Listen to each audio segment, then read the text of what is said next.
Assalamualaikum warahmatullahi wabarakatuh.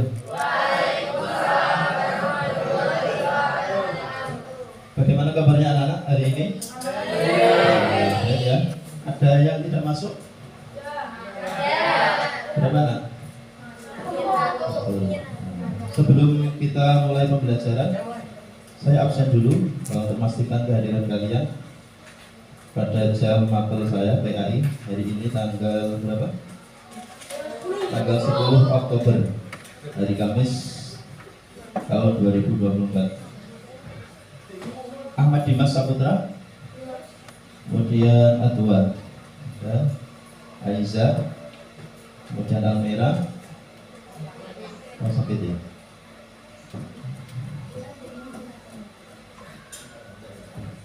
Anindya, Hernanda, kemudian Delva, Citra, Zaki Arkan, Eka Istia, Hafiz, kemudian Izak, Kimberly, kemudian Muhammad Al-Hashim, Fahrudin, Rehan Rizky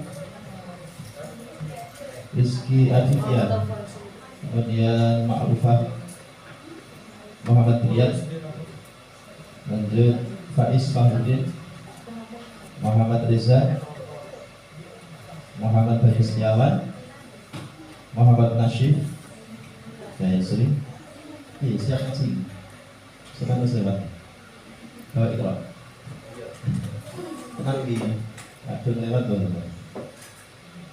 Muhammad Rafa, kemudian Artika, Naisila ya, Naisila Artika, lanjut Nela Andreni, Nisa Ulur Jannah, Septina, kemudian Syafalia, terakhir Yuni Tria Kartika. Ini yang anak baru siapa namanya? Belum ada namanya. Lupa kemarin juga belum pacaran.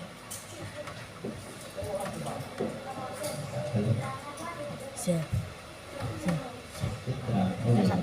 Citra itu? Citra, masih semangat ya? Sudah mas, bisa kembali dulu. Nah, nanti ketika waktunya selesai bisa kembali. Terima kasih. Anak-anak, untuk hari ini kita melanjutkan pembahasan kita di bab selanjutnya, yakni kita akan membahas tentang dua sifat yang sifat ini sangat penting kita miliki karena sebagai seorang muslim khususnya dua sifat ini adalah dua sifat yang dimiliki oleh para pendahulu kita, ya, para nabi dan para rasul. Ini punya dua sifat yang sangat mulia ini yang akan kita bahas hari ini di materi selanjutnya, yaitu berintegrasi dengan sifat amanah dan jujur. Nah, sifat amanah dan jujur ini saya kira tidak asing lagi, cuma karena nanti ini materi bahasan kita nanti akan kita sampaikan dengan jelas, terus nanti implementasinya, pelaksanaannya dalam kehidupan kita bagaimana. Kita akan membahas dua sifat ini. Yang pertama adalah sifat amanah dan kedua adalah sifat jujur. Muslim yang baik adalah muslim yang berakhlak mulia. Tentunya ini sebagai salah satu tugas dari para nabi dan rasul. Di dalam sebuah hadis itu Rasul pernah mengatakan innama bu'ithtu liutammima makarimal akhlak. Ada yang apa di sini? Innama bu'ithtu liutammima makarimal akhlak. Ada yang tahu artinya? Ayo santri-santri bebas. Pernah dengar tadi? Pernah. Biasanya hadis ini sering diulas ketika momentum kegiatan Maulid Nabi. Biasanya sering diulas. Makna dari hadis tersebut adalah bahwa sesungguhnya aku itu maksudnya Nabi Muhammad diutus liutammima makarimal akhlak, untuk menyempurnakan akhlak-akhlak yang mulia. Sebelum Nabi diutus itu tetap sudah ada. Jadi perilaku-perilaku yang baik itu sudah dimiliki oleh peradaban manusia. Cuma hadirnya Nabi ini sebagai penegas bahwa akhlak-akhlak yang mulia itu perlu disempurnakan. Nah, karena mungkin dalam implementasi akhlak-akhlak mulia nanti perlu didukung dengan dengan pelajaran-pelajaran agama yang nanti akhirnya membuat seseorang yang melaksanakan nilai-nilai kebaikan ini bisa lebih mantap gitu, lebih mantap dengan balasan-balasan nanti yang dijanjikan oleh Allah lewat syariat baginda Nabi. Lanjut di slide berikutnya. Kita mulai dulu materi pembahasan ini supaya apa yang nanti kita bahas menjadi sebuah pengetahuan, menjadi ilmu yang bermanfaat yang nanti bisa kita petik hasilnya baik di dunia maupun besok di akhirat. Kita mulai dengan bacaan Bismillahirrahmanirrahim. Next, selanjutnya. Tujuan pembelajaran kita memulai metode marketplace activity. Ini nanti diharapkan kalian dapat minimal satu menjelaskan tentang pengertian sikap amanah dan jujur. Lanjut, cara berperilaku amanah dan jujur. Artinya setelah kita nanti belajar seperti ini, diharapkan minimal pengertian jujur itu apa, pengertian amanah itu apa, kita mengetahui secara makna saja. Terus yang kedua adalah tentang cara berperilaku. Setelah kita mengetahui makna tentang sifat amanah itu apa, jujur itu apa, terus bagaimana nanti kita melaksanakan nilai-nilai sifat dua ini dalam kehidupan kita. Jadi sebuah nilai kebaikan itu kan tidak hanya sekedar kita tahu maknanya saja, tapi yang lebih penting, yang lebih urgent itu adalah bagaimana nanti perilaku itu bisa kita laksanakan, bisa kita jiwai, terus tercermin dalam perilaku kita sehari-hari. Itu yang utama, karena memang tujuan Rasul tadi adalah menyempurnakan akhlak. Jadi akhlak-akhlak yang sudah baik yang kita miliki itu silakan nanti kalian pancarkan dalam perilaku kalian sehari-hari. Nah, khususnya adalah dua perilaku baik ini, yaitu jujur dan amanah. Kemudian serta menunjukkan contoh perilaku amanah dan jujur dalam kehidupan sehari-hari dengan baik, serta meyakini bahwa Allah Maha Mengetahui. Nah, dua sifat yang baik ini adalah sebagai sumber dari perilaku-perilaku baik yang lain. Nah, dari jujur nanti orang ini menjadi amanah. Nah, orang yang jujur itu kan orang yang tidak pernah berkata bohong, alias mengatakan sesuai dengan realita. Apa yang dia ketahui ini sesuai apa yang ia sampaikan sesuai dengan apa yang dia ketahui. Informasi yang masuk ke dalam memori dia disampaikan sesuai dengan apa yang ia terima. Itu makna dari kejujuran. Bahkan dalam sebuah sejarah kita tahu bahwa baginda Nabi Muhammad SAW ini merupakan sosok sosok yang mempunyai integritas itu kejujuran yang sangat tinggi. Bahkan sebelum beliau diangkat menjadi Nabi dan Rasul di usia 40 tahun, kita tahu ya, di dalam sejarah itu Nabi Muhammad diangkat menjadi Nabi dan Rasul pada usia 40. Ya, sebelum dikenal menjadi seorang Nabi dan Rasul, sebelumnya Nabi Muhammad yang kecil, dulu belum Nabi, masih Muhammad kecil itu. Ketika Muhammad kecil itu berada di antara masyarakat Arab, ya, di sekitar Arab itu, orang Arab itu tahu bahwa Nabi Muhammad kecil ini tidak pernah berbohong. Jadi kalau ada apapun informasi yang disampaikan oleh Muhammad kepada penduduk Makkah kala itu, pasti mereka 100% yakin informasi itu adalah benar. Mereka tidak akan meragukan informasi yang datang dari Muhammad kecil. Tidak akan mereka ragu. Makanya sampai Nabi Muhammad itu dikasih gelar. Ya, gelar ini adalah gelar istimewa, gelar yang tidak didapatkan lewat dunia pendidikan. Nah, kalau dunia pendidikan kita jelas tahu kan, kalau strata 1 berarti S1 itu terus naik jenjang S2, S3, doktor, sampai profesor. Ada yang kemarin dapat gelar situ, honoris causa itu, Raffi Ahmad. Nah, itu katanya nggak tahu itu. Pasti ya, verifikasi palsu yang memberi gelar honoris causa pada salah satu artis terkenal kita itu. Diselidiki terus juga, tiba-tiba nggak ada perguruan tinggi atas nama itu memberi gelar itu. Ya. Gelar yang diperoleh oleh Sang Muhammad kecil ini tidak diperoleh melalui jenjang pendidikan formal, tapi ini murni dari penilaian perilaku beliau semenjak kecil sampai usia dewasa. Dan yang menilai adalah orang-orang yang berinteraksi dengan baginda Nabi ini mulai kecil. Jadi, dulu sejarahnya gini. Jadi baginda Nabi itu kan usia 6 tahun sudah ditinggal wafat ayah dan bundanya. Bayangkan 6 tahun itu usia berapa? Apa? Sekarang sama sekolah itu kelas berapa? Sekitar kelas 1 SD. Bayangkan.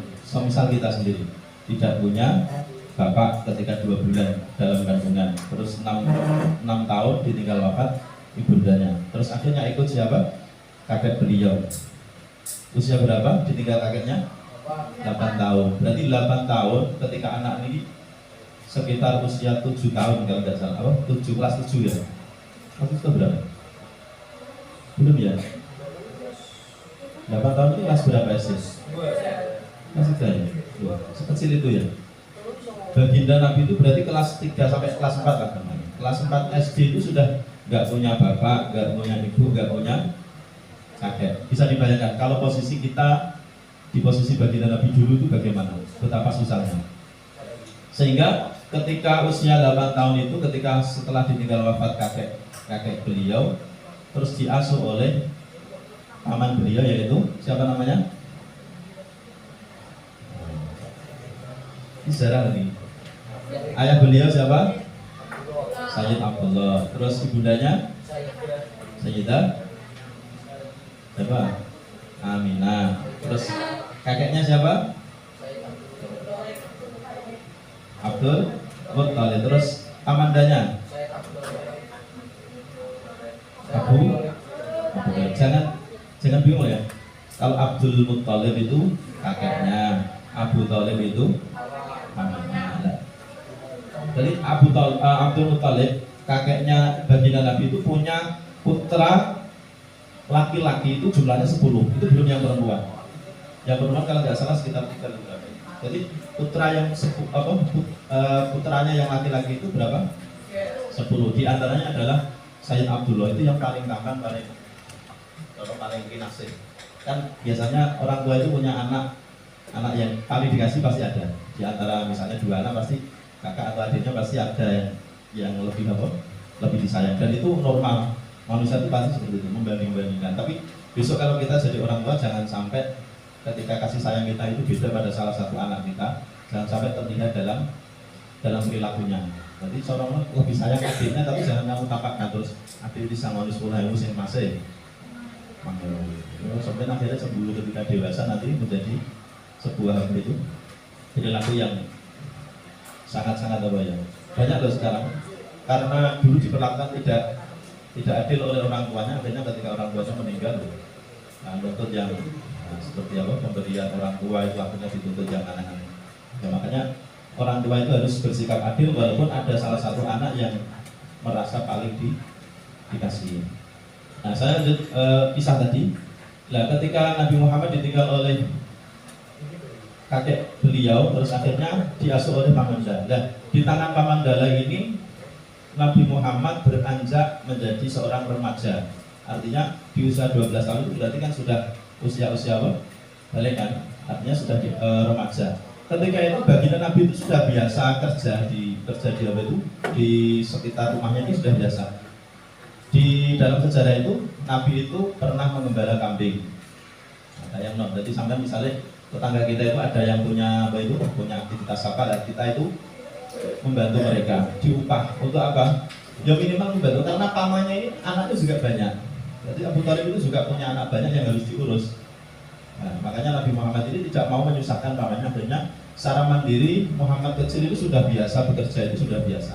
Ya, ini membentuk karakter Nabi Muhammad menjadi seorang yang tegar, nggak punya bapak, nggak punya ibu, nggak punya kakek, ikut pamanda, dia sudah bekerja di waktu kecil. Nah, lanjut. Di dalam sejarah itu usia 12 tahun Nabi Muhammad ini sudah diajak oleh pamanda beliau, artinya sudah mulai belajar dagang. Ketika itu diajak ke negeri Syam ya untuk berdagang, ikut pamannya dan seterusnya. Artinya Nabi Muhammad itu semenjak kecil sudah terbiasa bekerja untuk membantu mencukupi kebutuhan secara mandiri. Ya, jadi tidak bergantung terhadap pemberian pamannya, tapi sudah mandiri. Bahkan Dari situlah nanti orang-orang tahu bahwa Nabi Muhammad itu jujur. Nah, karena banyak berinteraksi dengan masyarakat sekitar, akhirnya orang-orang tahu Muhammad itu kita ya, nggak tahu bujui. Nah, pernah dengar nggak? Dulu ada cerita penggembala yang bohong itu. Cerita Upin Ipin, pernah lihat itu kisah penggembala itu? Nah, seperti itu pernah juga diceritakan. Akhirnya diangkat dalam cerita kartun Malaysia itu. Nah, Nabi Muhammad walaupun pernah menggembala kambing, tapi tidak pernah seperti kisah yang pernah diangkat itu. Jadi Nabi Muhammad kecil itu dulu seorang yang jujur, sampai-sampai semua masyarakat Arab itu menggelari beliau dengan julukan apa? Al-Amin. Al-Amin itu nanti arahnya keamanan itu. Amin itu artinya orang yang dapat dipercaya. Itu julukan keren, tidak akan bisa didapatkan lewat apa? Gelar mantas seperti ini nggak akan bisa jalan. Kalian sekolah sampai jenjang apapun, kalau sikap ini tidak kalian miliki ya, kalian tidak akan pernah berjuluk apa? Al-Amin. Ini spesial, jadi julukan spesial, gelar spesial, tidak akan bisa didapatkan di jenjang sekolah manapun. Al-Amin nggak ada. Ya. Kita adanya kan S1, S2 seperti itu. Yang di sana itu baginda Nabi Muhammad dulu berjuluk Al-Amin. Dan ini sampai usia beliau dewasa sebelum menjadi Nabi dan Rasul. Ya, ini karena berbekal sifat itulah baginda Nabi terkenal dengan sifat Al-Amin, atau nanti bisa kita maknai dengan sifat amanah itu. Terus melalui pembelajaran Ingku ini kalian dapat menemukan hikmah. Nah, apa hikmahnya ketika kita nanti berperilaku amanah dan jujur ini? Nah, sikap amanah dan jujur dalam kehidupan sehari dengan benar, serta meyakini bahwa manusia akan mempertanggungjawabkan amanah yang dipegangnya di hadapan Allah Subhanahu wa taala, sehingga termotivasi untuk berperilaku amanah dan jujur. Nah, ini motivasi kita. Kenapa kita harus amanah? Kenapa kita harus jujur dalam perilaku kita? Karena kita yakin bahwa Allah itu mengetahui setiap gerak-gerik dan perilaku kita. Kemarin mungkin sudah saya sampaikan bahwa ketika manusia itu sudah umur balik, ya kita sudah balik secara umur. Berarti kalau perempuan pernah haid, sudah haid itu berarti sudah balik. Laki-laki sudah pernah mimpi basah itu berarti sudah balik. Atau semisal kedua-duanya tidak pernah kita alami, tapi kita sudah berusia 15 tahun, berarti secara alami usia itu menunjukkan bahwa kita sudah balik. 15 tahun ya batasnya. Entah itu sudah pernah haid atau belum, 15 tahun balik. Entah itu sudah pernah mimpi atau belum, 15 tahun berarti sudah balik. Artinya ketika seseorang sudah balik berarti harus tahu tata cara sholat dengan benar. Itu satu, karena ini hubungannya dengan kewajiban kita sebagai seorang muslim.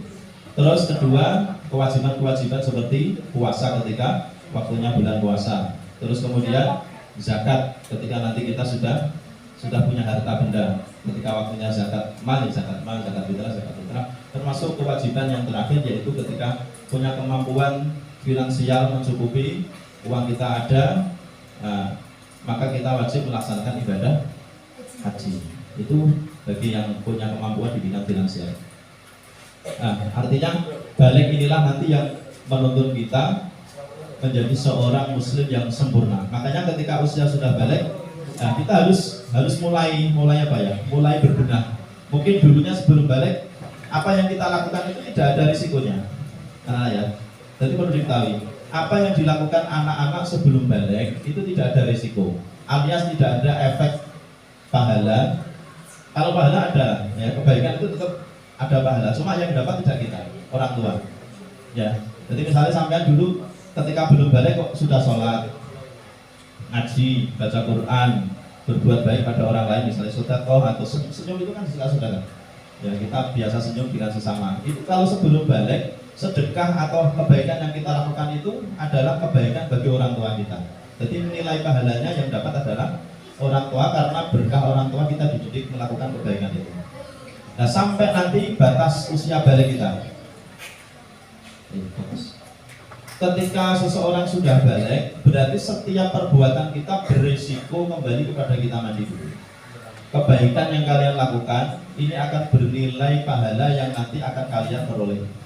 Terus perilaku yang tidak baik atau keburukan yang kita lakukan itu nanti juga berakibat dosa yang nanti akan kita tanggung. Nah, ini perlu di istilahnya apa ya? dipikir betul-betul bahwa ketika sudah balik itu seperti itu. Jadi apa yang kita lakukan itu semua berisiko. Nah, makanya harus milih. Ya, ada dua risiko itu, ada yang baik, ya, akibat yang baik, ada akibat yang tidak baik. Kalau baik berarti pahala, kalau tidak baik adalah dosa. Dan semua akan kembali kepada kita, masing-masing kepada kita. Nah, akhirnya makanya kita di situ ketika kita tahu bahwa kita sebagai seorang muslim itu punya keyakinan bahwa Allah itu maha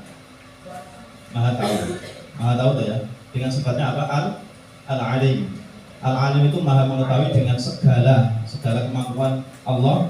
Allah itu mengetahui apa yang terlihat oleh kita secara zahir ini dan mengetahui apa yang tidak terlihat oleh kita, yaitu hati kita.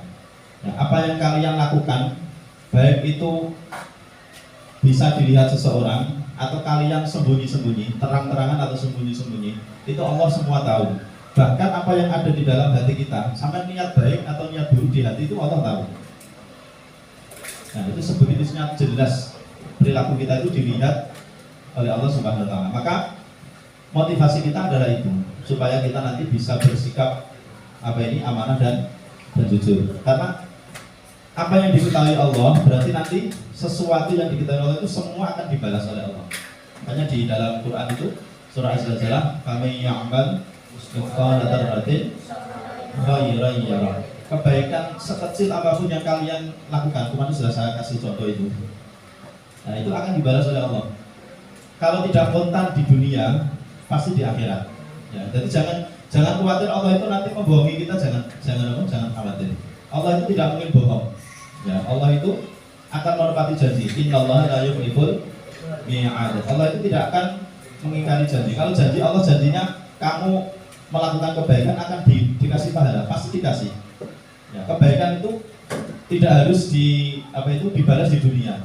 Ada yang dibalas di dunia, ada, tapi tidak harus. Nah, itu adalah hak prerogatif Allah. Membalas kebaikan langsung itu haknya Allah, bukan ranahnya kita, tapi itu wewenang Allah. Jadi entah kamu dikasih sekarang atau besok itu terserah Allah. Wong kehidupan ini yang buat Allah. Kamu mau dibuat jadi anak baik, terserah Allah. Kita mau dibuat jadi orang buruk, terserah Allah. Kita mau dibuat sebagai seorang muslim, terserah Allah. Bahkan kita mau digolongkan kepada orang-orang kafir pun itu terserah Allah. Karena Gusti Allah seperti kita ya. Sampai misalnya bisa membuat sebuah boneka. Ya, terserah kita mau membuat boneka ini dengan kriteria boneka sing apik, misalnya kayak boneka yang lucu, atau dengan karakter boneka yang menakutkan, menyeramkan. Kan terserah yang buat. Itu kan semua ada dalam kehidupan. Makanya kartun-kartun karakter itu kan muncul dari dari kehidupan nyata. Jadi menggambarkan bahwa manusia itu ada dua sisi itu. Ada baik, ada yang buruk. Itu semua terserah Allah. Jadi hak memberikan hidayah pun itu hanya Allah. Makanya di dalam Quran itu Allah menyinggung baginda Nabi, innaka la tahdi man ahbabta. Wahai Muhammad, kamu tidak akan bisa ngasih petunjuk pada orang yang kamu cintai. Jadi sekelas pamanda belia itu, ya, pamanda belia siapa? Abu Lahab. Semisal ya, itu walaupun keluarga dekat, tapi kalau Allah tidak ngasih hidayah Abu Lahab untuk masuk Islam, tidak akan jadi orang Islam. Walaupun beliau itu dekat dengan Nabi. Bayangkan ya, orang yang dekat dengan Nabi, iman kepada Nabi, percaya kepada Allah, itu namanya kan sahabat. Ya kan? Sahabat itu apa? Gelar yang diberikan oleh Allah atau oleh gelar kehormatan bagi orang-orang yang hidup sezaman Nabi, terus iman kepada Allah, iman kepada Nabi. Tapi orang yang hanya sekedar iman kepada Allah, yakin adanya Allah, tapi gak percaya karena kanjeng Nabi, itu tetap kafir. Contohnya siapa? Ya Abu Lahab, pamanda beliau sendiri. Pamannya diri Pak Lek. Selain Abu Thalib, Abu Lahab itu juga Pak Lek. Sampai namanya diabadikan di dalam Al-Quran. Tabbat yada abi lahabiu. Pun meski demikian, anak-anak Abu Lahab itu walaupun sudah kekal di neraka, ya sudah di nas itu dijelaskan di dalam Al-Quran bahwa Abu Lahab dan istrinya itu penghuni neraka. Tapi setiap hari Senin itu ada keringanan siksa spesial, ya. Karena apa? Dulu Abu Lahab itu ketika mendengar keponakannya lahir, nah doro kan dikasih tahu oleh oleh budaknya wanita Suwaibah, ya. Suwaibah Aslamiyah itu budaknya Abu Lahab. Ketika itu beliau itu punya kabar bahwa Sayyidah Aminah melahirkan putra laki-laki, kewampan. Kanjeng Nabi itu benar. Setiap Nabi dan Rasul pasti tampan. Kalian bisa lihat itu sifatnya di berjanji itu. Kulitnya seperti apa, rambutnya seperti apa, bibirnya seperti apa, itu mencerminkan kesempurnaan fisik manusia yang tidak dimiliki oleh selain Nabi. Kita tahu kan Nabi Yusuf itu menurut sejarah itu kan paling ganteng deh Nabi Yusuf, tapi kalah ganteng dengan Nabi Yusuf.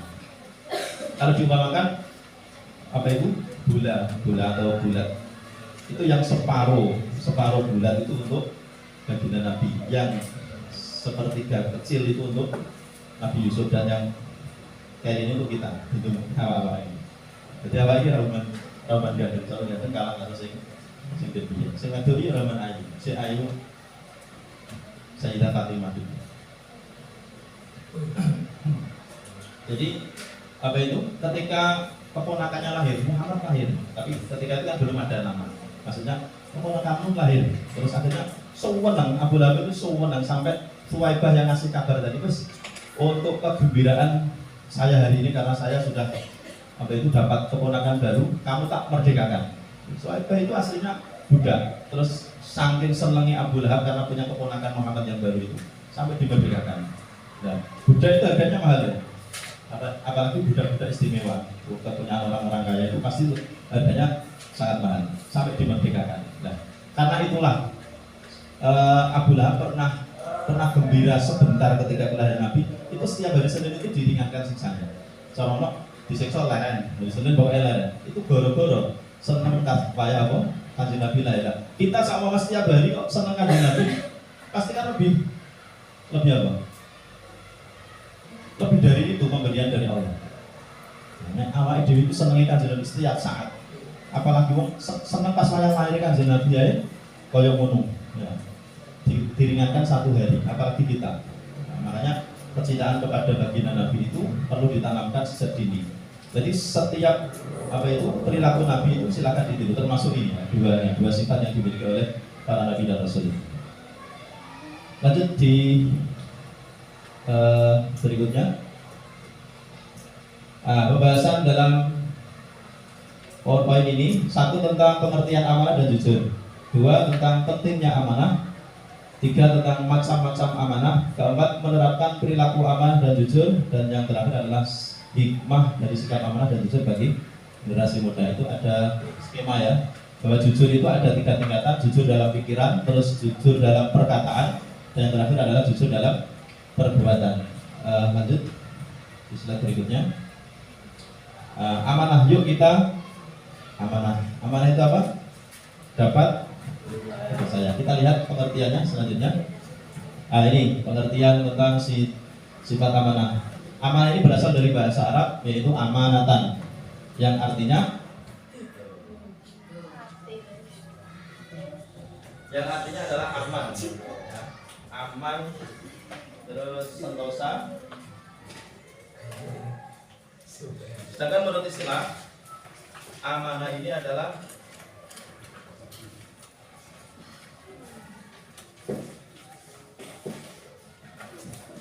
pemenuhan hak-hak oleh manusia, baik terhadap Allah Subhanahu wa taala, orang lain, dan dirinya sendiri. Jadi pemenuhi hak. Amanah itu kan seperti ini, seperti semisal gini. Ini semisal saya punya buku. Semisal saya punya keinginan ini mau saya kasih ke salah satu teman kalian. Mbak, ini tolong nanti sampaikan ke si A, misal gitu. Ya, semisal seperti ini. Nah, ini mempunyai sifat amanah, pasti apa yang saya sampaikan tadi akan dilaksanakan dengan baik. Melaksanakan apa itu? Amanah dengan baik. Kalau kamu tidak menyampaikan pesan saya tadi kepada orang yang saya tuju, berarti kamu tidak amanah. Tapi kalau menyampaikannya berarti memiliki sifat amanah. Nah, itu praktek amanah dalam kehidupan kita. Nah, amanah ini nanti ada 3 macam. Ada amanah kepada Allah yang pertama, yang kedua adalah amanah kepada sesama manusia, yang terakhir yang ketiga adalah amanah kepada diri sendiri. Amanah kepada Allah itu caranya adalah dengan pemenuhan kewajiban kita kepada Allah sebagai seorang muslim. Kewajiban kita itu banyak.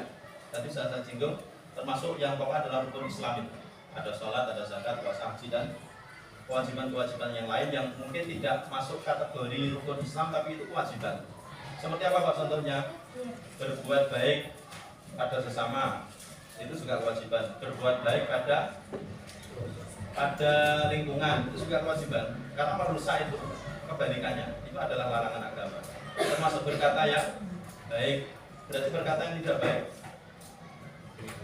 itu adalah larangan. Banyak hal, ya.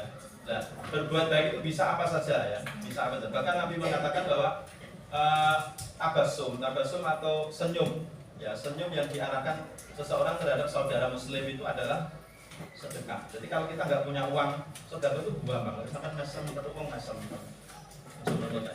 ya, kita ketemu teman, ngasem.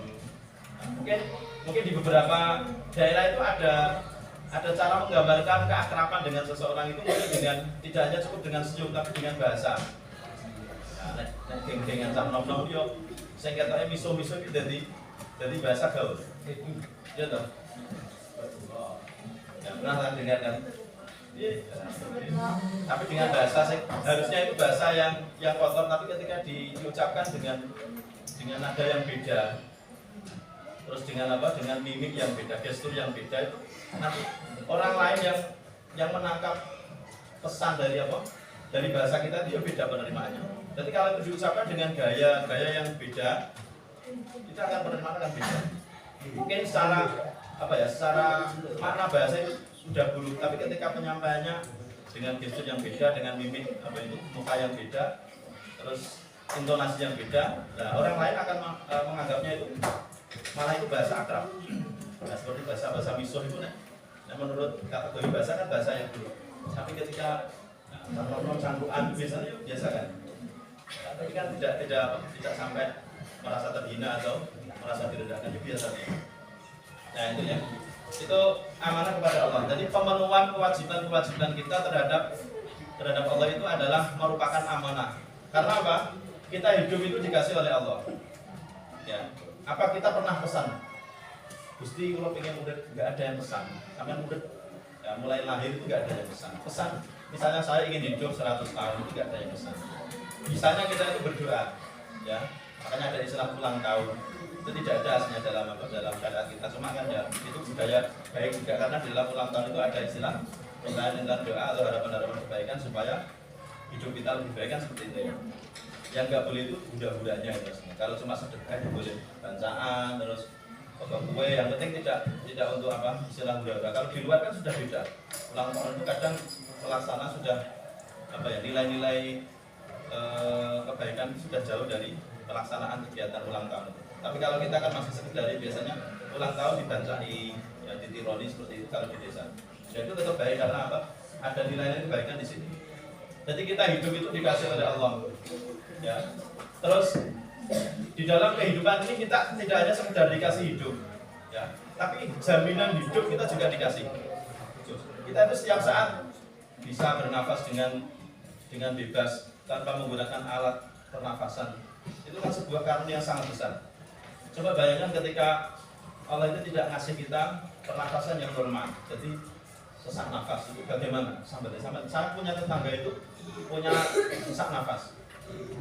Sering kumat. Jadi kemarin itu kumat terakhir itu ketika sholat jamaah di musola. Di musola itu namanya musola kan ada anak kecil, itu bawa balon. Balon itu ada di luar, bukan di dalam musola. Anak-anak kan main di luar. Tajam itu jumbul kan. Terus kedua itu setelah isya itu pas maghrib. Kedua itu dibalenin wajah isya, jamaah isya. Nah, ada salah satu jamaah itu gebres. Kan juga salah satu gebres. Dan ini gebres itu banget itu jumbul. Jadi jamaah di belakang saya laki-laki itu. Nanti naik gebres itu orang terima gebres biasa. Gebres itu melonti. Nah, sampai yang ibu ini sampai jumbul. Akhirnya setelah isya jelang mau pulang itu beberapa saat itu tiba-tiba kumat. Nah, sampai di omben-omben. Nah itu nikmatnya. Makanya apa? Kita itu akan tahu nikmatnya sehat. Nah, jadi dengarkan ini. Kita akan tahu betapa nikmat sehat itu sangat berharga setelah kita nanti sakit. Nah Makanya sehat ini tidak akan merasa kita itu dikasih nikmat oleh Allah. Tidak akan merasa. Mungkin merasa tapi sedikit sekali. Ya, kita akan merasa sangat-sangat terbantu dengan nikmat pemberian Allah ini ketika kita sudah sakit. Semisal, kan sampai awalnya panas dulu ya. Awalnya panas. Ya, kira apa yang pertama-tama akan hilang dari kita ketika kita demam? Yang akan hilang adalah perasa. Ini tadi ya. Perasa ini akan hilang. Yang awalnya kita makan itu enak seger. Coba ketika kamu demam kok makan, ada rasa enak. Ya. Terus tenaga akan lunglai. Tenaganya sampai sing awalnya sehat itu kuat, disuruh lari berapa kilo itu kuat, disuruh ngangkat beban berapa kilo juga kuat. Tapi ketika sakit bis ngelimpur nggur bayang, nggak punya tenaga.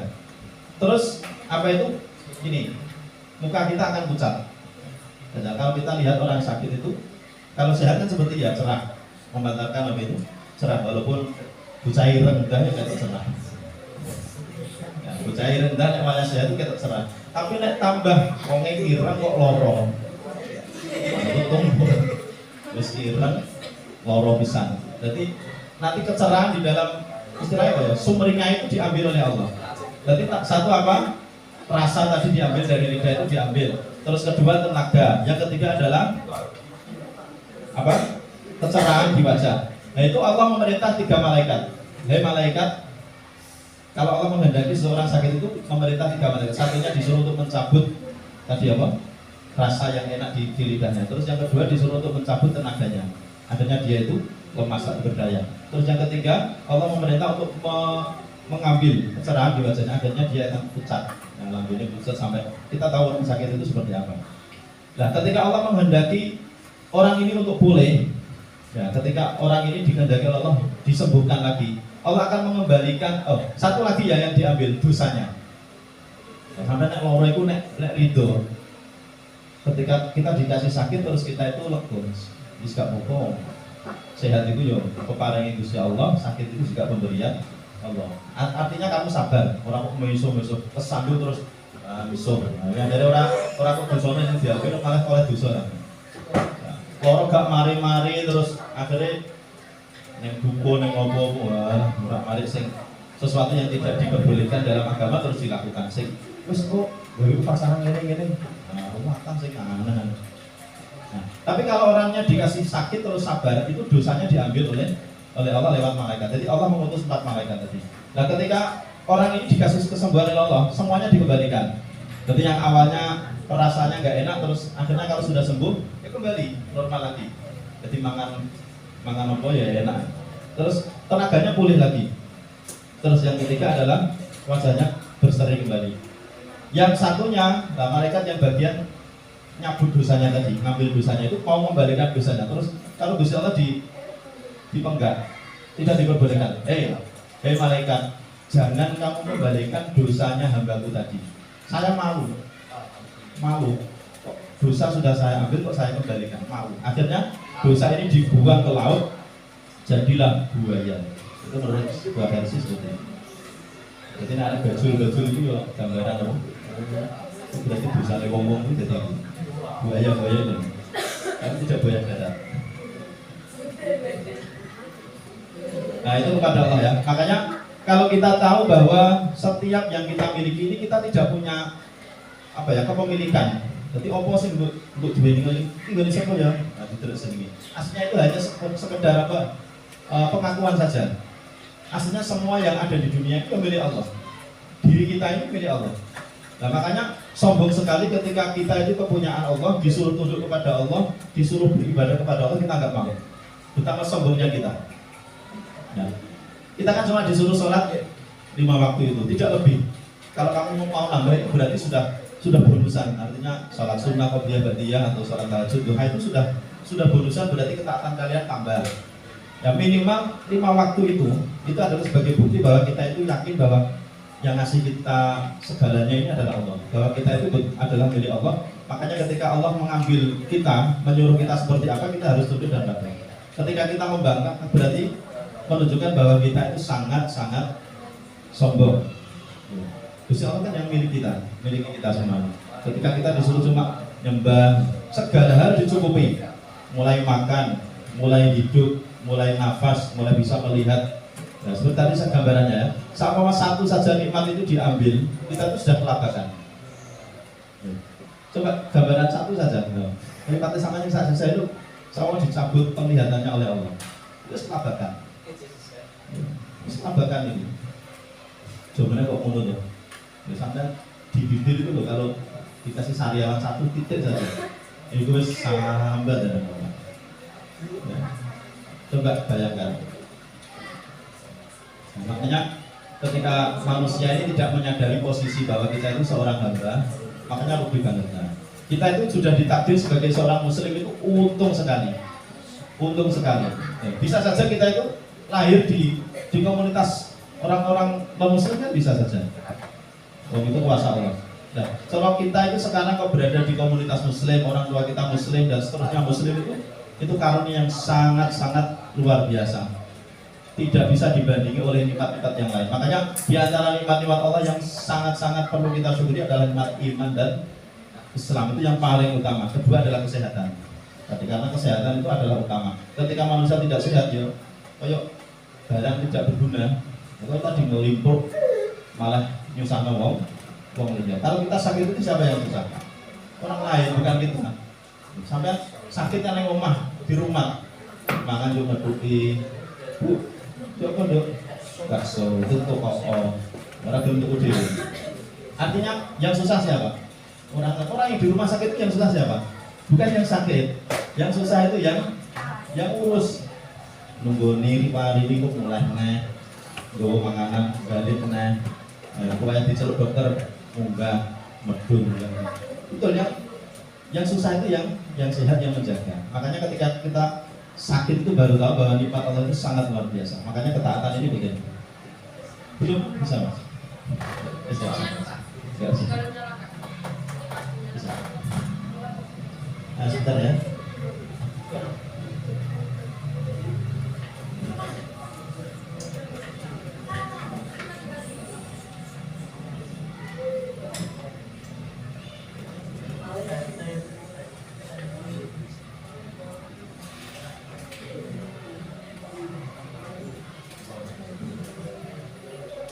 Sambil nunggu operator. Terus lanjut, amanah yang kedua adalah amanah kepada manusia. Amanah kepada manusia itu prakteknya adalah ketika kita dikasih tugas atau kita dititipi sesuatu oleh manusia, baik itu berupa barang benda atau sebuah informasi, jangan lupa kalau kita memiliki sifat amanah, pasti informasi yang disampaikan kepada kita untuk disampaikan kepada orang lain itu akan kita sampaikan kepada orang yang dituju. Atau semisal barang, Mbak, saya titip nanti belikan sesuatu ke sana ya. Harganya segini, barangnya ini. Orang yang amanah pasti melakukan tugas dengan baik. Nah, sebaliknya orang yang tidak amanah berarti tidak bertanggung jawab. Karena orang yang amanah itu pasti punya tanggung jawab besar, yang melaksanakan tugas yang dia emban. Semakin banyak orang itu menerima amanah, berarti semakin banyak orang yang percaya pada dia. Kalau orang itu tidak pernah diberi amanah, berarti banyak orang yang tidak percaya pada dia. Pasti itu. Jadi sampai terkenal seperti kanjeng Nabi tadi ya. Nabi itu kan jujur. Makanya orang-orang itu percaya. Jadi umpama kanjeng Nabi itu dititipi seseorang untuk apa itu sering sekali. Nah, makanya seperti Sayyidah Khadijah sebelum jadi istri baginda Nabi itu,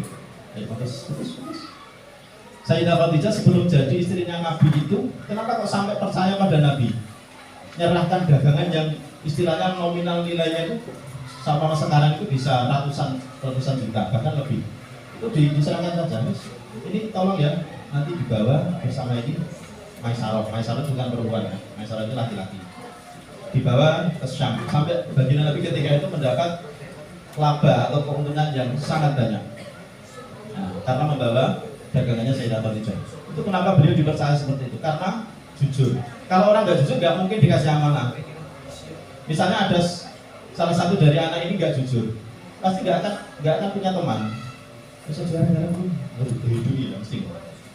Kamu misalnya mau punya barang di dalam kelas, ada temannya yang dekat itu kok biasanya nggak jujur, itu kamu akan curiga terus. Ya, curiga terus. Nah, jadi nanti sifat apa itu tidak jujur atau kebalikan dari jujur itu nanti akan menimbulkan apa ya, respect dari orang lain itu akan buruk pada kita. Makanya kita harus apa? Harus punya sifat jujur atau amanah itu. Terus kemudian yang kepada diri sendiri adalah seseorang yang diberi kepercayaan sebagai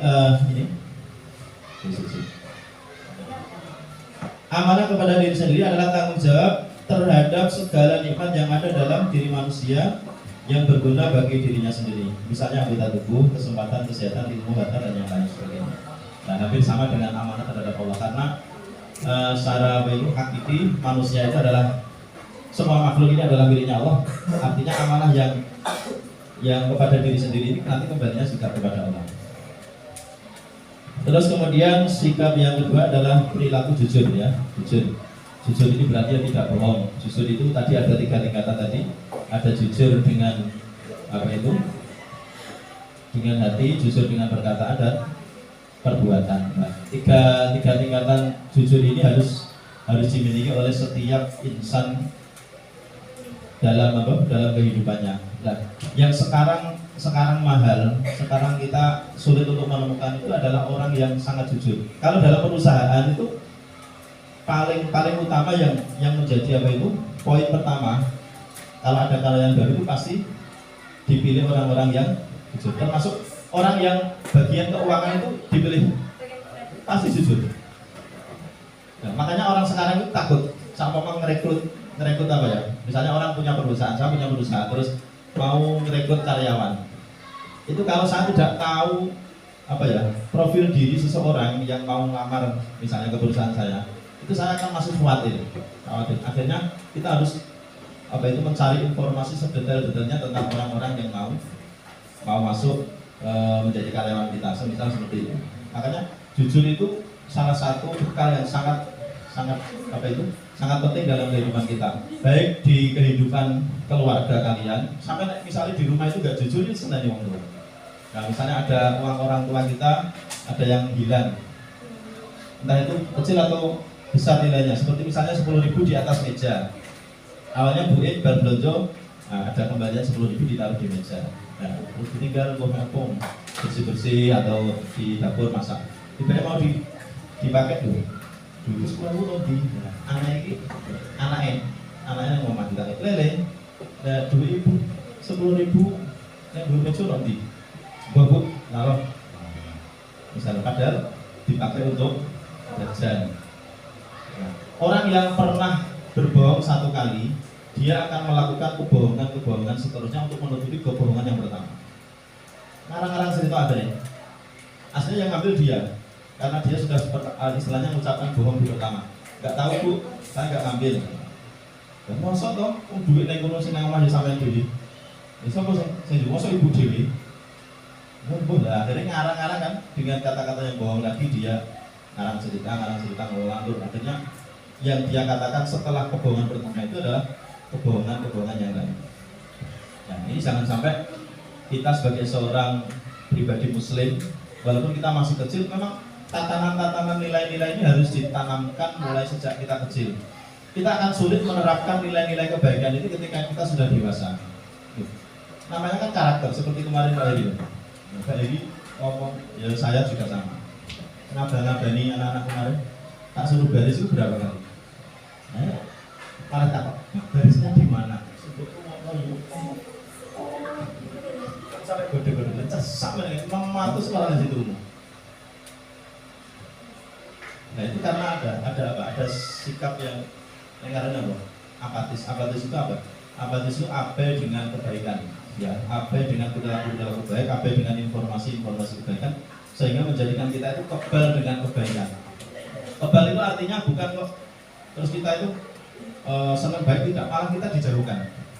Hati-hati ya, kemarin sudah sampaikan di kelas lain itu bahwa mungkin keengganan kita sekarang, keengganan kita melakukan kebaikan itu jangan-jangan, nah ini jangan sampai ya. Jangan-jangan ini menjadi salah satu cara Allah untuk menjauhkan kita dari kebaikan-kebaikan yang lain. Jangan sampai. Jadi kalau ada kebaikan misalnya kita enggan, sama kan nih, lanjut kabeh nyangkep pitutur-pitutur baik dari bapak ibu guru, dari teman, dari orang tua itu dianggap tidak ada manfaatnya. Akhirnya ketika kita itu selalu menampi kebaikan, ya, akhirnya kebaikan itu tidak akan pernah datang kepada kita. Ya toh, semisal gini, sampean biasa ngasih ini, dikai jajan, orang bilang, besok nanti dikai, nggak mau.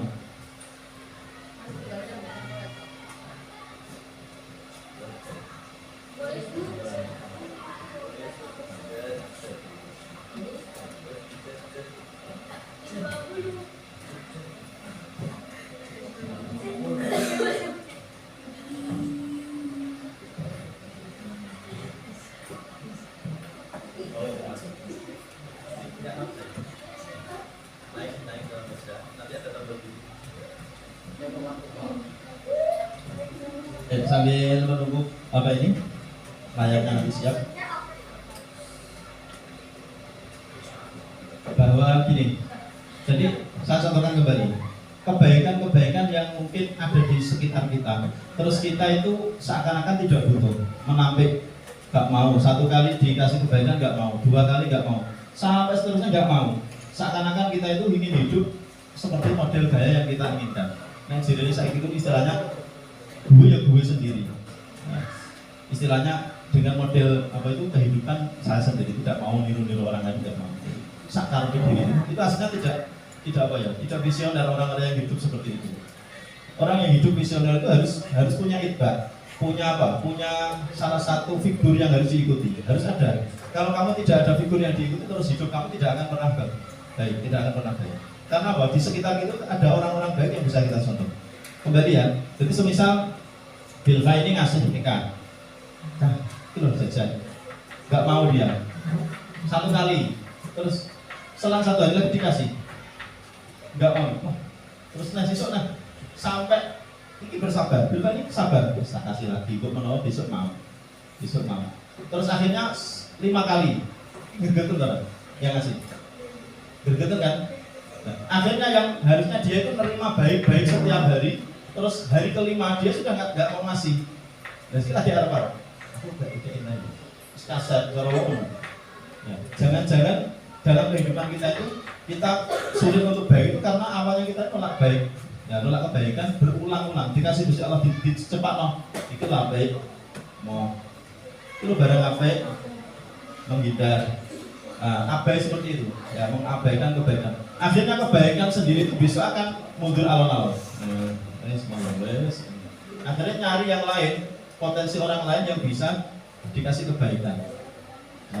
Nah ini beda dengan orang-orang yang ketika dikasih enggak, besok seneng nggak kasih, yang ngasih seneng, saya DKI malah seneng. Wah, DKI. Akhirnya kan terjalin kehidupan yang harmonis dari dua orang ini. Yang ngasih juga seneng, sing dikasih apa meneh, luwih seneng. Nah, kebaikan itu tidak akan pernah terlupakan. Sampai tahu DKI wong, itu mesti eling, sedikit pun yang kamu kasihkan ke orang lain, orang itu akan ingat. Nah, itu dia tahu DKI, pasti ingat. Nah, ketika besok kita mungkin dalam keadaan kita yang butuh, maka orang lain itu akan digerakkan oleh Allah membantu kita. Entah lewat orang yang pernah kita kasih atau orang lain yang nanti digerakkan oleh Allah untuk mengasih bantuan kepada kita. Amanah terhadap Allah sudah, lanjut next. Ini terhadap sama manusia untuk menjalin keakraban, terus kemudian menimbulkan kepercayaan orang lain terhadap kita, itu kita harus menjadi orang yang amanah. Lanjut, amanah. Ini dalil amanah. Nah ini dalil ini umum ya. Kullukum ra'in wa kullukum mas'ulun an ra'iyati. Setiap dari kita itu adalah dijadikan oleh Allah sebagai seorang pemimpin. Oke ya. Mungkin itu besok kita lanjut di materi yang berikutnya karena sudah waktunya untuk persiapan sholat jamaah. Terima kasih atas antusias kalian mengikuti pembelajaran hari ini. Semoga apa yang kita pelajari hari ini menjadi ilmu yang bermanfaat bagi kalian di dunia dan akhirat. Sampai saya akhiri. Assalamualaikum warahmatullahi wabarakatuh.